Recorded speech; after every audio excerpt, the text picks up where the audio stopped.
Joseph Stalin ឬ Joseph Stalin ទទួលតំណែងពី Vladimir Ilyich Lenin ក្នុងនាមជាមេដឹកនាំសហភាពសូវៀត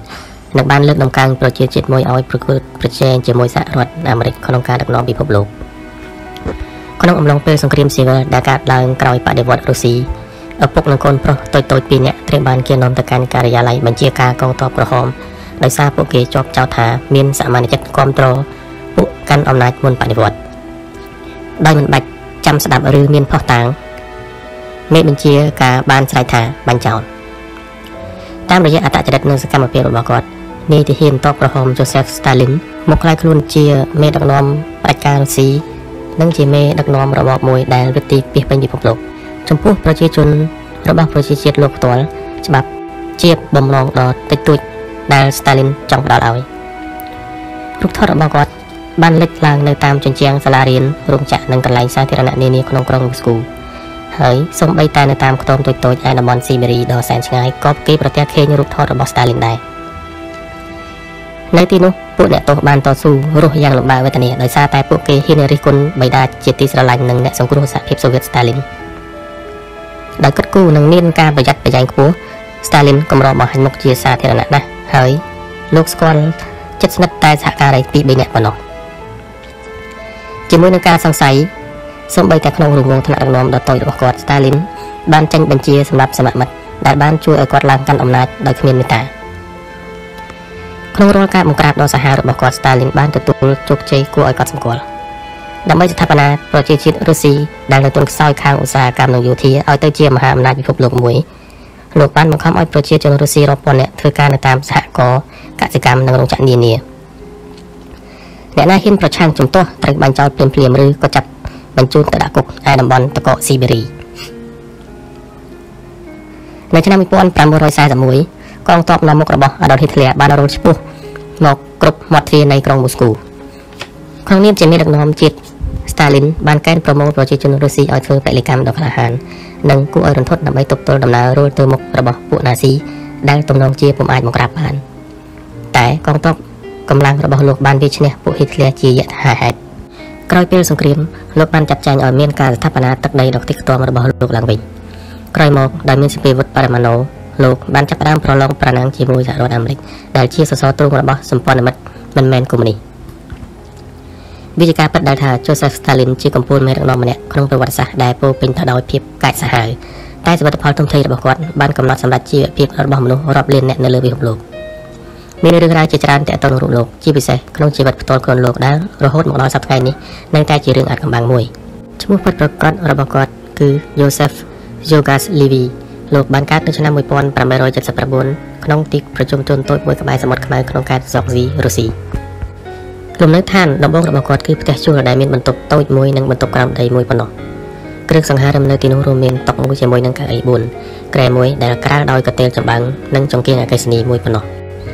សម្លៀកបំពាក់ក្នុងគ្រួសារត្រូវព្យួររណីរណោងនៅនឹងស្នឹងពី3ដែលបោះជាប់នឹងជញ្ជាំង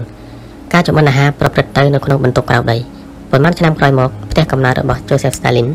បានក្លាយទៅជាសារមន្ទីរជាតិនិងបានទាក់ទាញភ្ញៀវទេសចរមកពីគ្រប់ទិសទីនៅលើពិភពលោកមុន Joseph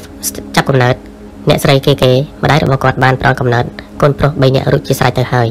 តែកូនទាំង3ស្លាប់តាំងពីនៅជាទារកម្លេះម្ល៉េះហើយនៅពេល Joseph ចាប់កំណើតអ្នកស្រីបានយកទៅទុកដាក់មើលថែទាំដោយពុំស្ដាយកម្លាំងកាយចិត្តនិងលុយកាក់ឡើយឪពុករបស់គាត់ឈ្មោះ Bessarion ជាជាងធ្វើស្បែកជើងដែលពុំចេះទាំងអាននិងសរសេរអក្សរផងដោយពុំអាចចិញ្ចឹមគ្រួសារបានគាត់ក៏ខ្លាចជាមនុស្សចូលចិត្តផឹកស្រានិងត្រឡប់មកផ្ទះវិញច្រើនវាធ្វើបាបប្រពន្ធកូនពេល Joseph អាយុបាន4ឆ្នាំឪពុករបស់គាត់រកបានការងារធ្វើនៅរោងចក្រផលិតស្បែកជើងមួយនៅទីក្រុង Tbilisi ចម្ងាយ45គីឡូម៉ែត្រពីទីប្រជុំជន Gori ហើយគាត់តែងតែវិលមកផ្ទះវិញម្ដងម្កាលប៉ុណ្ណោះក្រោយមកឪពុករបស់ Joseph បានស្លាប់ចោលប្រពន្ធកូននៅក្នុងចំនួនវាយតប់គ្នាមួយនៅទីផ្សារដើម្បីចិញ្ចឹមកូន Joseph និងខ្លួនឯងអ្នកស្រីគេបានប្រកបរបរជាជាងកាត់ដេរនិងស្ត្រីបោកគក់គាត់បានចំណាយទាំងកម្លាំងកាយចិត្តដើម្បីធ្វើយ៉ាងណាឲ្យកូនប្រុសរបស់គាត់មានសតិរឹងមាំនិងមានជំនឿចិត្តលើខ្លួនឯងនៅពេលគាត់អាយុបាន7ឆ្នាំ Joseph ឬគេហៅថាសូបានកើតជំងឺអុចស្វាយរហូតដល់ពេលស្លាប់ទៅមុខរបស់គាត់មានស្នាមអុចខ្មៅដែលបណ្ដាលមកពីអុចស្វាយ ក្រោយមកបន្តិចគាត់បានជាប់ក្នុងរទេះជាយៈថាហេតុដែលធ្វើឲ្យដៃឆ្វេងរបស់គាត់របួសជាទម្ងន់វាជារបួសដែលធ្វើឲ្យដៃឆ្វេងរបស់គាត់ខ្លីជាងដៃស្ដាំ2 សង់ទីម៉ែត្រមិត្តភក្តិតាំងពីក្មេងរបស់គាត់ក្រោយមកបានរំលឹកថាសូបន្ទាប់ពីក្រោមការវាយដំរបស់ឪពុកអស់រយៈពេលជាច្រើនឆ្នាំហាក់ដូចជាកាត់តាមឪពុករបស់ខ្លួនដោយចូលចិត្តធ្វើបាបអ្នកដទៃឲ្យឈឺចាប់ដែរមានគ្រាមួយនោះ Joseph បានទម្លាក់ឥដ្ឋមួយដុំលើចង្ក្រានកំពុងឆេះជាហេតុធ្វើឲ្យមនុស្សនៅក្នុងបន្ទប់រលាកភ្លើងគ្រប់គ្នាគាត់ក៏ធ្លាប់លេងភ្នាល់ជាមួយក្មេងៗឯទៀតថាតើនរណាអាចសម្លាប់ពន្ធមាន់បានច្រើនជាងគេដែរក្នុងការលេងកីឡាឬល្បែងគាត់ចូលចិត្តសម្បត្តិក្មេងៗដែលទន់ខ្សោយជាងហើយរੂចាំដោយអត់ធ្មត់ដើម្បីរកអបាយកលប្រើល្បិចយកឈ្នះលើក្មេងដែលធំនិងមានកម្លាំងខ្លាំងជាងលើកលែងម្ដាយរបស់គាត់ចេញ Joseph ទំនងជាគ្មានចិត្តអាណិតស្រឡាញ់ដល់ជីវិតរស់ណាមួយឡើយ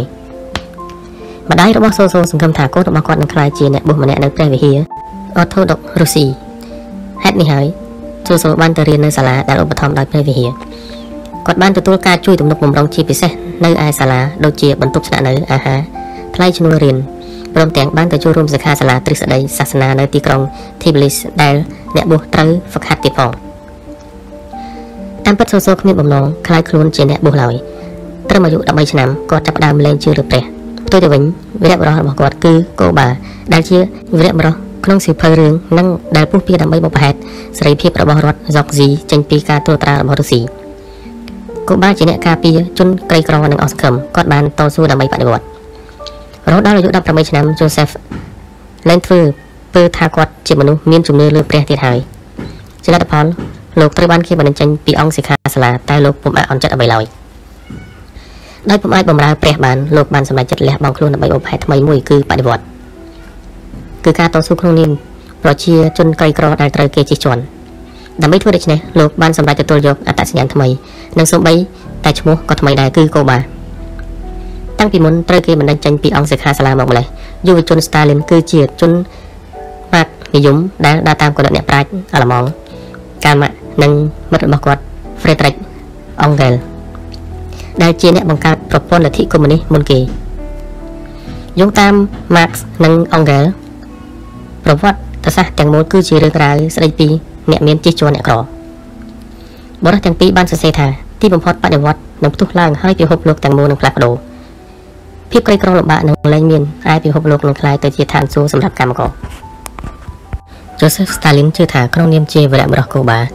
បេសកកម្មពិសេសរបស់គាត់គឺត្រូវផ្សព្វផ្សាយគំនិតបដិវត្តម៉ាតនិយមទៅកាន់ពួកកម្មករស្ដេចសាដែលជាមេដឹកនាំរុស្ស៊ីដ៏មានឥទ្ធិពលគ្រានោះជាមុខសញ្ញាដែលត្រូវទម្លាក់ពីអំណាចមុនគេ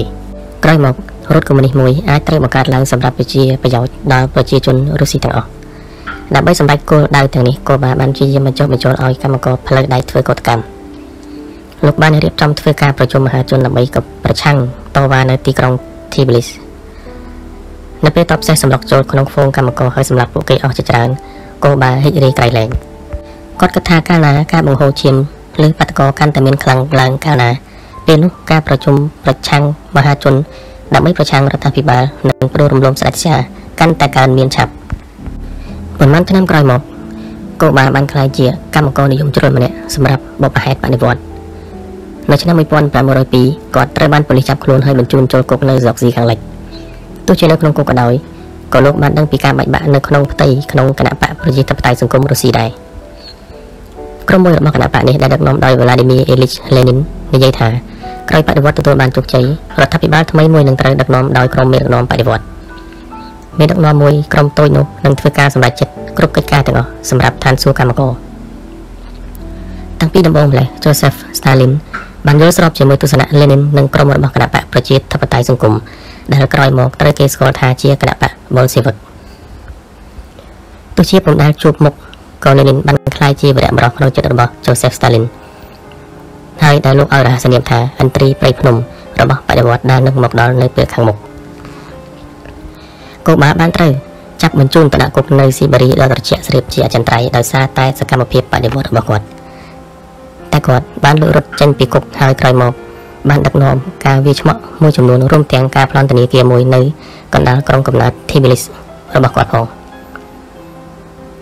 ក្រោយរត់ចេញពីស៊ីបេរីលោកបានរៀបអាពាហ៍ពិពាហ៍នឹងមានកូនប្រុសម្នាក់ភរិយារបស់គាត់ជានារីក្នុងចលនាបដិវត្តនៅទីក្រុង Tbilisi នាងគ្រប់ស្រឡាញ់សូសូបំផុតនិងចាត់ទុកគាត់ជាអ្នកកំណត់វាសនារបស់នាងចំណែកសូសូក៏ស្រឡាញ់នាងខ្លាំងណាស់ដែរក្រោយមកនៅឆ្នាំ1908គឺប្រហែលជាមួយឆ្នាំក្រោយកំណើតកូនប្រុសរបស់គាត់ភរិយារបស់គាត់បានធ្លាក់ខ្លួនជឿហើយទទួលអនិច្ចកម្មទៅកូបាធ្លាប់បានសរសេរនៅពេលក្រោយមកថានាងបានធ្វើឲ្យបេះដូងដៃរបស់ខ្ញុំទន់ជ្រាយរាល់ភាពកក់ក្ដៅនិងសេចក្តីអាណិតអាសូរដែលគាត់ធ្លាប់មានវាហាក់ដូចជារលាយបាត់ទៅជាមួយមរតកភាពរបស់ភរិយាគាត់ហើយចាប់តាំងពីពេលនោះមក Joseph Stalin កូបាបានក្លាយទៅជាមនុស្សគ្មានចិត្តមេត្តាទាំងខ្លួនឯងនិងទាំងអ្នកដទៃពលគឺកូបាបានលះបង់ខ្លួនទាំងស្រុងទៅក្នុងកិច្ចការរបស់គណបក្សប៊ុលសេវិកលោកបានទៅចូលរួមប្រជុំនៅបរទេសនៅក្នុងស្តុកហូមនិងក្រុងឡុងហើយទីបំផុតប្រជុំតទល់ជាមួយលេនីនលោកបានសរសេរសៀវភៅនយោបាយនិងបោះពុម្ពកាសែតបកជាសម្ងាត់នៅពេលនោះដើម្បីគេចវេះពីប៉ូលីសលោកបានធ្វើការផ្លាស់ប្ដូរឈ្មោះដ៏សំខាន់មួយដោយប្រើឈ្មោះផ្សេងៗក្នុងអត្ថបទរបស់លោកជាញឹកញយលោកបានប្រើឈ្មោះថា Stalin ដែលមានន័យថាបរិសុទ្ធចិត្តដែក Stalin ត្រូវបានគេចាប់ខ្លួនជាច្រើនលើកច្រើនសារហើយបញ្ជូនចូលគុករលើកនៅក្នុងគុកមួយអ្នកទោសត្រូវបង្ខំឲ្យរត់នៅក្នុងចន្លោះជួរកងសន្តិសុខ2ជួរដែលឈរលើកស្វ័យកំភ្លើងចាំវាអ្នកទោសណាដែលមិនគោរពច្បាប់ដើម្បីបង្ហាញពីភាពងាយងាយពួកឆ្មាំគុក Stalin បានដើរយឺតបែបកក្លឿនដោយមានកាន់កូនសៀវភៅមួយនៅនឹងដៃផង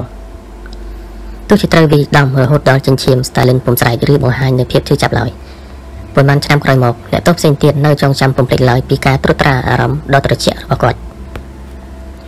ពីព្រោះតែសកម្មភាពនៅក្នុងគុក Stalin មានឈ្មោះបោះសម្លេងដើម្បីពេញគណៈបកប៊ុលសេវិកឯក្រៅគុកទោះជាមានអត្តចរិតអាក្រក់ច្រឡោះបោះក៏ពួកប៊ុលសេវិកជាច្រើននៅតែទទួលស្គាល់ទេពកោសល្យរបស់គាត់ដែរអាយុបាន33ឆ្នាំលេនីនបានជ្រើសរើសគាត់ឲ្យចូលទៅក្នុងគណៈកម្មការមជ្ឈិមបក្សនេះរដូវក្តៅឆ្នាំ1914ពេលសង្គ្រាមលោកលើកទី1ផ្ទុះឡើង Stalin បានបម្រើការមួយនៅតំបន់អាណានិគមគឺរេកាហើយតំបន់អាកទិកនៅពេលគ្មានលទ្ធភាពគេចចេញពីតំបន់តកកូរ៉េកាហើយវិលមកកាន់តំបន់មានអរិយធម៌ខ្ពស់វិញ Stalin បារម្ភថាអាជីពនយោបាយរបស់គាត់នៅពេលនោះអាចត្រូវបញ្ចប់ប៉ុន្តែក្រោយមកនៅឆ្នាំ1917ជាមួយនឹងការផ្ទុះឡើងភ្លាមៗរបស់បដិវត្តន៍អ្វីៗក៏ផ្លាស់ប្ដូរបដិវត្តន៍ប្រជាជនមួយបានផ្ទុះឡើងនៅរុស្ស៊ីប្រឆាំងនឹងស្ដេចសារ Nicholas ទី2ដែលជាប្រមុខប្រទេសក្នុងសង្គ្រាមលោកលើកទី1ពួកកសិករនិងកម្មករបានក្រោកឈរធ្វើការប្រឆាំងព្រោះពួកគេធុញទ្រាន់ទៅនឹងសង្គ្រាមដែលនាំឲ្យមានការវិនិច្ឆ័យអន្តរាយគ្មានទីបញ្ចប់ស្ដេចសារ Nicholas បានដាក់ពាក្យហើយពួកសេរីនិយមវណ្ណៈកណ្ដាលដែលដឹកនាំដោយ Alexander បានឡើងកាន់កាប់រដ្ឋាភិបាលថ្មី Alexander បានផ្ដល់ការលើកលែងទោសឲ្យអ្នកទោសនយោបាយទាំងអស់ពេលនោះ Stalin បានធ្វើដំណើរទៅក្រុង Petrograd ដែលនៅទីនោះលោកបានទទួលបន្ទុកមើលការខុសត្រូវក្នុងគណៈកម្មាធិការមជ្ឈិមបក្សកុម្មុយនីសរហូតដល់លោក Lenin ទៅដល់ទីនោះដែរនៅ3សប្តាហ៍ក្រោយមក Lenin បានអំពាវនាវឲ្យមានបដិវត្តន៍ជាបន្តមួយដើម្បីដណ្ដើមការអំណាចពី Alexander Kerensky ហើយបង្កើតរដ្ឋាភិបាលកុម្មុយនីសដែលគ្រប់គ្រងដោយក្រុមប្រឹក្សាកុម្មុយនីសរបស់កសិករនិងកម្មករដែលគេស្គាល់ឈ្មោះថាសូវៀតពួកកុម្មុយនីសបានដើរទៅដង្ហែជាក្បួនយ៉ាងពពាក់ពពួនតាមដងវិថីនៃទីក្រុង Petrograd ហើយក្រុងវីបដាទាមទារថាដីធ្លីសម្រាប់កសិករនំប៉័ងសម្រាប់កម្មករសន្តិភាពសម្រាប់ពលទាហានអំណាចទាំងអស់សម្រាប់សូវៀតការងើបឡើងបះបោរមួយត្រូវបានបរាជ័យក្រោយមកនៅថ្ងៃទី25ខែតុលាឆ្នាំ1917ការព្យាយាមថ្មីមួយទៀតបានទទួលជោគជ័យដោយងាយអំណាចទាំងអស់សម្រាប់សូវៀតបានក្លាយទៅជាការពិត Lenin បានតែងតាំង Stalin ជាសមាជិកនយោបាយជាន់ខ្ពស់ក្នុងក្រុមមេដឹកនាំបកដែលមានគ្នា7នាក់ហើយដែលគេហៅថាការិយាល័យនយោបាយជាអង្គការមានភារកិច្ចផ្ដល់ទិសដៅដឹកនាំរបស់បកលោកក៏ជាមនុស្សម្នាក់ក្នុងចំណោមមនុស្ស4នាក់ក្នុងគណៈកម្មាធិការមជ្ឈិមដែលមានសិទ្ធិសម្រេចរាល់បទបញ្ជាបន្ទាន់ផងទាំងពួងដែរដំបូងទូនាទីរបស់គាត់គឺប្រធាននាយកដ្ឋានសញ្ជាតិដែលទទួល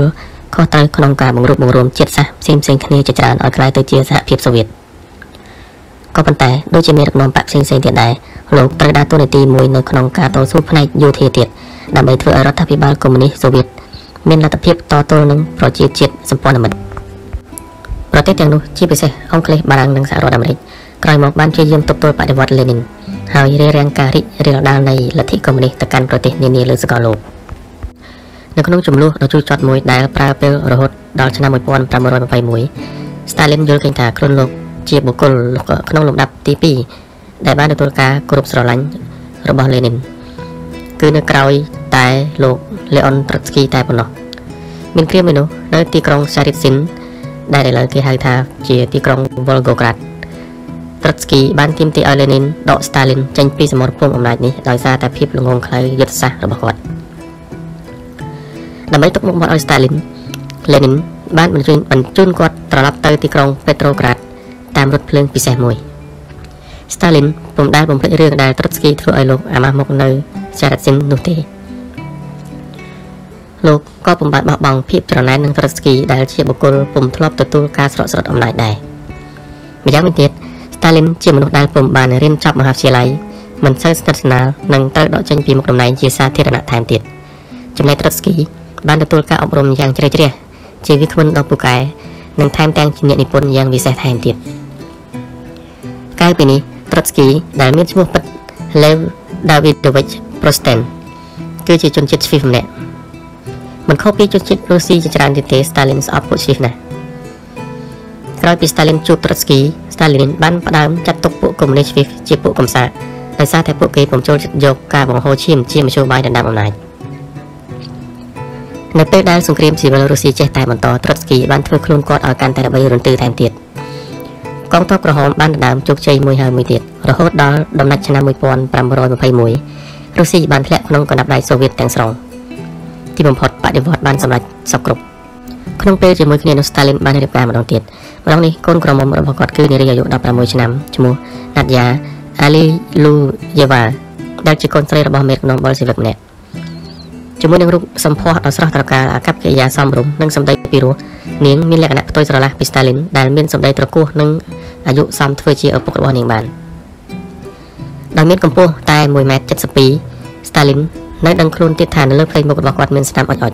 ព្រមទាំងមានដើមកំណើតជាជនជាតិសុកស៊ីដែលពុំសូវវៃឆ្លាតផង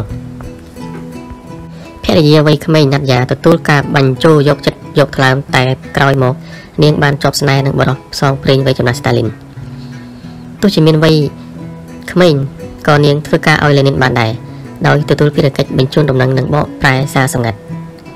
ជាញឹកញយនាងបានឲ្យ Stalin ដឹងពីផែនការរបស់ Lenin ពីព្រោះតែតំណែងដ៏សំខាន់នេះហើយតាមមធ្យោបាយរបៀបនេះនាងបានធ្វើការដ៏មានប្រយោជន៍សំខាន់បំផុតសម្រាប់ស្វាមីរបស់នាងក្នុងការតស៊ូអំណាចដើម្បីតំណែងមានដឹកនាំក្នុងគណៈបកកុម្មុយនីសក្នុងការតស៊ូនេះមានការខ្វែងគំនិតគ្នាយ៉ាងច្រើនស្ដីពីវិធីសាស្ត្រដ៏ប្រសើរបំផុតដើម្បីស្ថាបនាកម្លាំងកុម្មុយនីសនៅលើពិភពលោក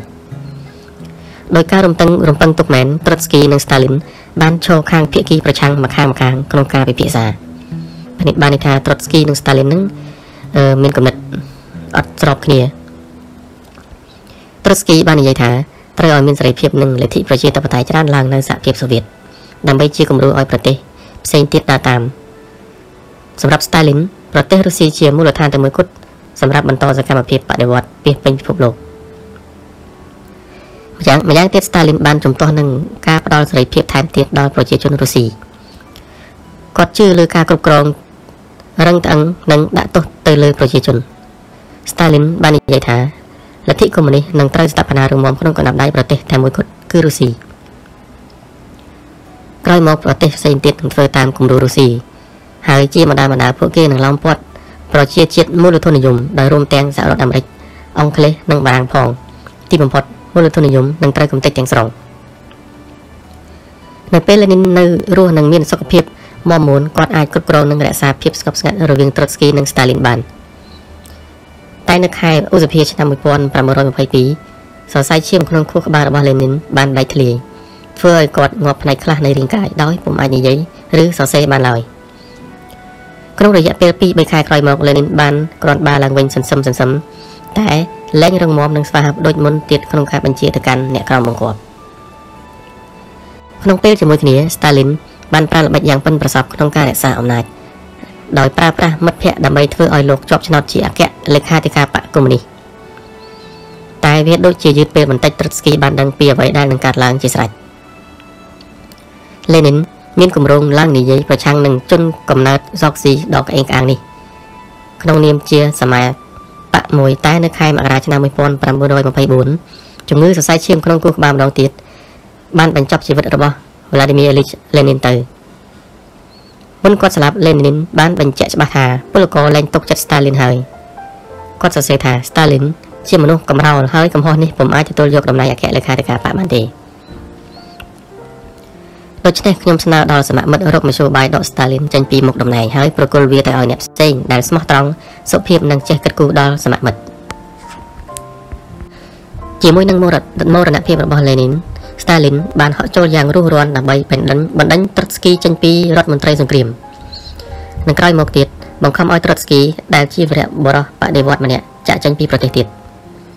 ជាបណ្ដា Joseph Stalin បានពង្រឹងការត្រួតត្រារបស់គាត់លើគណៈបកកុម្មុយនីសនិងក្រោយមកនៅលើប្រជាជាតិទាំងមូលក្នុងនាមជាមេដឹកនាំសហភាពសូវៀត Stalin ក៏ចាប់ធ្វើការផ្លាស់ប្ដូរប្រទេសជាតិគោលដៅរបស់គាត់គឺត្រូវបដូរពីប្រទេសកសិកម្មអន់ថយទៅកាន់មហាអំណាចឧស្សាហកម្មទំនើបមួយដើម្បីធ្វើដូច្នេះលោកបានចាប់ផ្ដើមបង្កើតផ្លូវដែកស្ថានីយ៍ថាមពលអគ្គិសនីនិងរោងចក្រ Stalin បានស្ថាបនាទីក្រុងឧស្សាហកម្មភាគខាងកើតទន្លេ Volga និងតំបន់ Oral ភ្នំ Oral ដោយប្រើប្រាស់កម្លាំងពលកម្មមួយផ្នែករបស់ពួកអ្នកទោសកម្មករជាង 50% ដែលចូលរួមសាងសង់ទីក្រុងឧស្សាហកម្ម Magneto បានស្លាប់ដោយសារការខ្វះចំណីអាហារនិងធាតុអាកាសត្រជាក់កម្មករខ្លះទៀតត្រូវគេវាយដល់ស្លាប់ឬដាក់ពិន័យបំបោះបង់ចោលក្នុងអាកាសធាតុត្រជាក់ក្រោមសូន្យរហូតបាត់បង់ជីវិតក្នុងពេលជាមួយគ្នានោះកសិកររុស្ស៊ីខ្លះបានបដិសេធពុំព្រមចាក់ចេញពីទឹកដីស្រែចម្ការរបស់គេដើម្បីធ្វើការនៅក្នុងសហករណ៍ប្រមូលផ្ដុំថ្មីឡើយ Stalin បានប្រើប្រាស់ទាហានដឹកអ្នកប្រឆាំងទាំងអំបាលម៉ានតាមរថភ្លើងទៅដាក់ចោលក្នុងតំបន់ដាច់ស្រយាលស៊ីបេរីនៅទីនោះជាមួយនឹងអាកាសធាតុត្រជាក់ដល់ឆ្អឹងពួកគេត្រូវបង្ខំឲ្យសាងសង់ផ្លូវថ្នល់ប្រឡាយទឹកនិងផ្លូវរថភ្លើងពេលជាមួយគ្នានោះដីធ្លីរបស់ពួកគេត្រូវបដូរទៅជាកសិដ្ឋានសមូហភាពដែលមានរដ្ឋធ្វើជាម្ចាស់កសិករប្រមាណ10លាននាក់បានស្លាប់មុនពេលកសិករដែលនៅសេសសល់អាចពួតដៃគ្នាធ្វើកសិកម្មសមូហភាពបានសម្រេចលទ្ធផលដោយជោគជ័យលទ្ធផលដែលកើតលេចឡើងពីសកម្មភាពពីកម្មវិធីរបស់ Stalin បានបង្ហាញឲ្យឃើញថាសង្គមកសិកម្មអន់ថយមួយបានប្រែរូបភាពមកជាប្រជាជាតិឧស្សាហកម្មមួយដើម្បីបង្កើតល្បឿនដំណើរការនេះលោកបានបង្កើតបណ្ដាញសាលាបឋមសិក្សាមធ្យមសិក្សាព្រមទាំងឧត្តមសិក្សាដ៏ធំធេងប៉ុន្តែតម្លៃនៃជោគជ័យនេះត្រូវបង់ការចំណាយខ្ពស់ណាស់ម្ដងនេះទៀត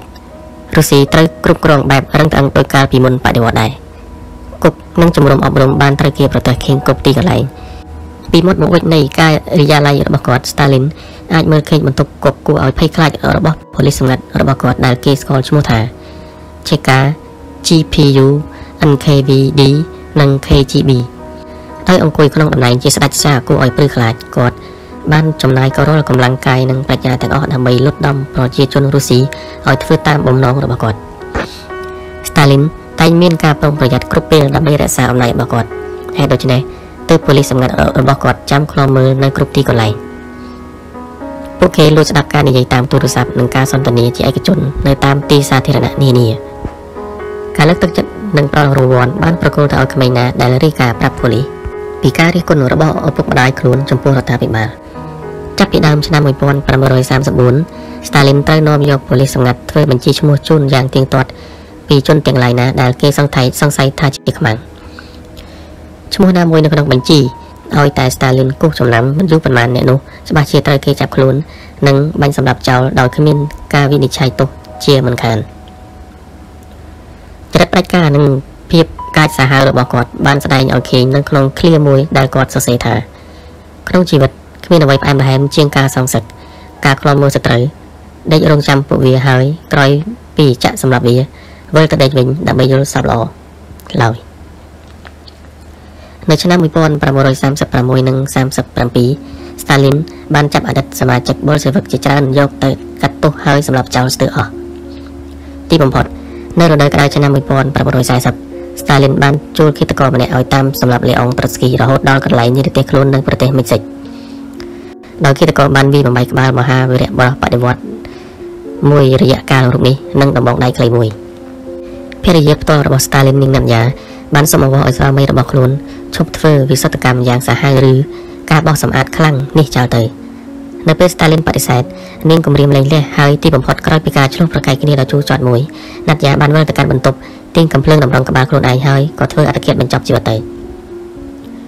ជាច្រើនឆ្នាំក្រោយមក Stalin បានទៅមើលភ្នូររបស់ណាត់យ៉ាតតែច្រើននៅពេលយប់នៅក្រោមពន្លឺភ្លើងហ្វា Stalin ឈរតែឯងដោយកែវភ្នែកសម្លឹងទៅមើលរូបគំនូរនាងដែលឆ្លាក់ជាប់នឹងថ្មភ្នូរនៅពេលដែល Stalin បដូរផ្ដាច់កំចាត់សត្រូវក្នុងស្រុកលោកពុំដែលភ្លេចពីគ្រោះថ្នាក់ដែលបង្កឡើងដោយសត្រូវពីក្រៅស្រុកឡើយរហូតដល់ឆ្នាំ1933នៅពេល Adolf Hitler ចូលកាន់អំណាចនៅអាល្លឺម៉ង់ Stalin គិតថារុស្ស៊ីនឹងត្រូវគំរាមកំហែងពីសំណាក់ប្រជាជាតិមូលធនដូចជាអង់គ្លេសនិងបារាំងជាដើមតែ Hitler បានចាត់ទុកលទ្ធិកុម្មុយនីសជាពិសេសលទ្ធិកុម្មុយនីសរុស្ស៊ីជាប្រចាំមិត្តធំបំផុតរបស់ខ្លួនដូច្នេះហើយនៅថ្ងៃទី23សីហាឆ្នាំ1939រឿងគួរឲ្យភ្ញាក់ផ្អើលមួយពិភពលោកបានផ្ទុះឡើងដោយអាល្លឺម៉ង់និងរុស្ស៊ីចុះហត្ថលេខាមិនវាយប្រហារគ្នាសម្រាប់រយៈពេល10ឆ្នាំពួកគេក៏យល់ព្រមបែងចែកប្រទេសប៉ូឡូញម្នាក់មួយជំហានផងដែរនៅថ្ងៃ1កញ្ញា Hitler បានចាប់ដើមចូលលុកលុយប្រទេសប៉ូឡូញជាហេតុធ្វើឲ្យសង្គ្រាមលោកលើកទី2ចាប់កំណើតឡើងតាំងពីពេលនោះមកដោយត្រូវការតំបន់ទ្រនាប់សម្រាប់បែងចែកតំបន់ដីគោករុស្ស៊ីចេញពីកងទ័ពណាស៊ី Stalin បានប្រញាប់ប្រញាល់បញ្ជូនកងទ័ពរុស្ស៊ីចូលទៅកាន់សាធារណរដ្ឋលេតូនីអេស្តូនីនិងលីតុយអានីក្រោយមកបន្តិច Stalin បានបញ្ចូលប្រទេសទាំងនេះជាផ្នែកមួយរបស់សហភាពសូវៀតនៅក្នុងការប្រយុទ្ធដ៏បង្ហូរឈាមលោកចាប់យកផ្នែកខ្លះនៃប្រទេសហ្វាំងឡង់ថែមទៀតក្នុងពេលជាមួយគ្នានោះ Hitler បានវាយលុកចូលតំបន់បាល់កង់ដែលរួមមានរូម៉ានីប៊ុលហ្គារីបូស្នៀក្រិចបែលហ្សិកដែលសុទ្ធសឹងតែជាប្រទេសដែល Stalin ចាត់ទុកថានឹងស្ថិតនៅក្រោមការត្រួតត្រារបស់គាត់ទីបំផុតនៅថ្ងៃទី22មិថុនាឆ្នាំ1941ហ្វូងយន្តហោះអាល្លឺម៉ង់មួយក្រុមហើយមួយក្រុមទៀតបានធ្វើការវាយប្រហារគួរឲ្យភ្ញាក់ផ្អើលលើសហភាពសូវៀតកងទ័ពណាស៊ី147កងពលបានឆ្លងកាត់ព្រំដែនចូលក្នុងទឹកដីរុស្ស៊ីដោយពុំបានត្រៀមទុកជាមុនកងទ័ពក្រហមរុស្ស៊ីបានដកថយចេញពីរណសេរីចូលមុខទាំងអស់ចម្ងាយ2400គីឡូម៉ែត្រដំបូង Stalin ក្រៅក្រោតជាខ្លាំងព្រោះ Hitler ក្បត់គាត់ក្រោយមកដោយថ្លែងទៅកាន់ប្រជាជនរុស្ស៊ីតាមវិទ្យុលោកបានអំពាវនាវឲ្យពួកគេប្រយុទ្ធដើម្បីសេរីភាពរបស់មាតុភូមិលោកបានសន្យាជាមួយពួកគេថាក្រោយសង្គ្រាមរុស្ស៊ីនឹងមានសេរីភាពច្រើនឡើងនិងក្លាយជាឋានសួគ៌សម្រាប់ពលរដ្ឋទាំងអស់តែលោកបានដាក់លក្ខខណ្ឌថាត្រូវបណ្ដេញនឹងគំនិតពួកណាស៊ីជាមុនសិននៅពេលបញ្ចប់សេចក្តីថ្លែងការណ៍របស់គាត់ Stalin បានប្រកាសថាពួកឈ្លានពានអាល្លឺម៉ង់ត្រូវតែស្លាប់ជនជាតិរុស្ស៊ីជាច្រើនស្អប់ Stalin បំផុតតាមពិតដំបូងពួកគេស្វាគមន៍កងទ័ពឈ្លានពាន Hitler ដោយចាត់ទុកពួកគេជាអ្នករំដោះខ្លួនទៅវិញតែក្រោយមកពួកគេបានផ្លាស់ប្ដូរចិត្តនៅពេលពួកអាល្លឺម៉ង់ចូលក្នុងភូមិពួកគេដុតផ្ទះនិងលួចប្លន់ទ្រព្យសម្បត្តិពួកគេធ្វើទរណកម្មស្ត្រីនិងកុមារហើយជនជាតិរុស្ស៊ីទាំងរថភ្លើងត្រូវអាល្លឺម៉ង់ដឹកយកទៅធ្វើជាទេសចរនៅតាមរោងចក្រនានារបស់អាល្លឺម៉ង់ក្រុមពិឃាតណាស៊ីឡោមព័ទ្ធចាប់ជនជាតិស្វីសហើយបាញ់សម្លាប់ពួកគេចោលនៅនឹងកន្លែងតែម្ដងកងទ័ពអាល្លឺម៉ង់បន្តរលទៅមុខអស់រយៈពេលជាច្រើនខែទីបំផុតពួកគេបានចូលទៅដល់ជាយក្រុងមូស្គូតែរុស្ស៊ីនៅតែពុំព្រមចុះចាញ់ក្រោយមកនៅខែធ្នូឆ្នាំ1941 Stalin បានរុញកងទ័ពថ្មី4លាននាក់ឲ្យចូលក្នុងសមរភូមិលោកបានដកពួកគេចេញមកពីខេត្តម៉ាន់ជូរីដែលនៅទីនោះកងទ័ពរុស្ស៊ីប្រឈមមុខនឹងការវាយប្រហាររបស់ជប៉ុនដែរនៅពេលជប៉ុនទម្លាក់គ្រាប់បែកនៅកំពង់ផែ Pearl Harbor ដែលនាំឲ្យអាមេរិកហក់ចូលក្នុងសង្គ្រាមដែរនោះ Stalin បានប្រញាប់ប្រញាល់បញ្ជូនទាហានរបស់លោកឲ្យវាយប្រហារកងទ័ព Hitler វិញ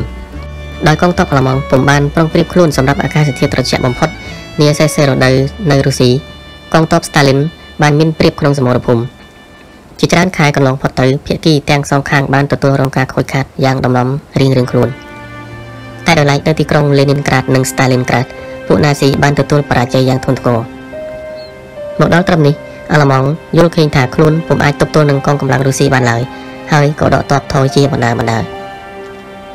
បរិះចាត់ដែក Joseph Stalin បានឈរត្រដែតតែឯងក្នុងនាមជាវីរៈបរិះគ្រានោះជាវីរៈបរិះដែលញ៉ាំងឲ្យប្រជាជនរុស្ស៊ីផ្លាស់ប្ដូរពីបរាជ័យទៅជាជោគជ័យយ៉ាងត្រចះត្រចង់នៅពេលសង្គ្រាមលោកលើកទី2ឈានដល់ទីបញ្ចប់មេដឹកនាំសម្ព័ន្ធមិត្តជាពិសេសប្រធានាធិបតីអាមេរិកលោក Franklin D. Roosevelt សង្ឃឹមថា Stalin នឹងលះបង់គោលដៅអត្តតថបុគ្គលរបស់គាត់ហើយងាកមកបង្កើនសន្តិភាពពិតប្រាកដនិងថិតថេរមួយសម្រាប់ពិភពលោកទាំងមូលតែអ្វីៗពុំដោយការរំពឹងទុកនោះទេ ក្នុងពេលខិតខំកសាងឧស្សាហកម្មរុស្ស៊ីដែលខ្ទេចខ្ទីដោយសង្គ្រាមឡើងវិញ Stalin ក៏ព្យាយាមពង្រីកឥទ្ធិពលរុស្ស៊ីទៅអ៊ីរ៉ង់ អាហ្វហ្គានីស្ថាន ក្រិច ទូគី និងម៉ាន់ជូរីដែរលើកលែងតែប្រទេសយូហ្គោស្លាវីមួយចេញកងទ័ពរបស់ Stalin បានចូលកាន់កាប់ត្រួតត្រាអឺរ៉ុបខាងកើតទាំងមូលដូចជាប៉ូឡូញ ហុងគ្រី ឆេកូស្លូវ៉ាគី រ៉ូម៉ានី និងប៊ុលហ្គារីគាត់បានជួយកូរ៉េខាងជើងក្នុងការចូលឈ្លានពានកូរ៉េខាងត្បូងទោះជាមានការប្រឆាំងតបពីយោធាអាមេរិកក៏ដោយហើយយ៉ាងហោចណាស់នៅគ្រាដំបូងលោកបានឧបត្ថម្ភគាំទ្ររដ្ឋាភិបាលថ្មីរបស់ម៉ៅសេតុងនៅចិនផងដែរក្នុងពេលជាមួយគ្នានោះទោះជាឧស្សាហកម្មរុស្ស៊ីរីកចម្រើនក៏ដោយក៏ប្រជាជនសហភាពសូវៀតបានបន្តរស់នៅក្នុងភាពក្រីក្រដដែលពួកគេបរិភោគស្ពៃនិងដំឡូងបារាំងភាគច្រើនជាអាហារនៅក្នុងទីក្រុងមនុស្សជាច្រើនបានស្នាក់នៅក្នុងបន្ទប់តែមួយជាមួយគ្នាសារព័ត៌មានវិទ្យុនិងទូរទស្សន៍ត្រូវបានត្រួតពិនិត្យនិងឃ្លាំមើលយ៉ាងតឹងតែង